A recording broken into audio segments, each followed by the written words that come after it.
वेळ आहे संध्याकाळची. मस्तपैकी इंडियन फ्रॉक घातला आणि गोल गोल फिरायला लागली. केसांची मस्त पोनी बांधलेली, स्टाईल म्हणून नाही, केसांना तेल लावले, गळायला नको म्हणून सेफ्टीसाठी. एका साईडला टेबल खिचलं होते, पाण्याच्या बॉटल प्लेट सगळे ठेवले आणि खाली कार्पेट हातरलेले, कारण बैठक आपल्या इथं सगळे खालीच बसणार होते, सगळे फॅमिलीच आपल्या मराठी. कारण एक आपली मराठी मैत्रीण इंडियाला चालले, तर तिचं सँड ऑफ होतो. ती म्हणते नाही येणार, पण आम्ही तिला म्हणतो ये. बरं उद्या क्रिसमस आहे, तर माझ्या बाजूला प्रोफेसर आहेत केरळाचे, तर त्यांच्या इथं सेलिब्रेशन होतं. ते म्हटलं तुमच्या इथं पण म्हणू का? मी म्हटलं हो या ना, आपल्या भारतात म्हणतात ना सर्व धर्म समभाव, तुम्ही पण करा.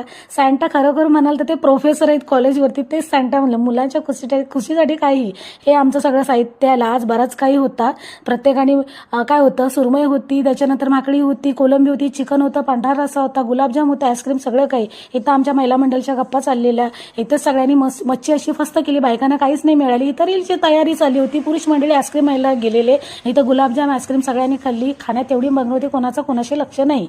बरं, तर आईस्क्रीम भरपूर होती. चॉकलेट आईस्क्रीम काही कोणाला मोठ्यांना मिळाली नाही, ती सगळी छोट्यानीच खाल्ली. परत मागून सर्दी झाले, नाकातून शेंबूड होते, तरी पण सगळ्यांनी खाल्ली. बरं, तर सँड ऑफ होता, तर मग आता गिफ्ट, फोटो सेरेमनी हे सगळं होणारच. मी आदल्या दिवशीच गिफ्ट वगैरे देऊन झालेलं.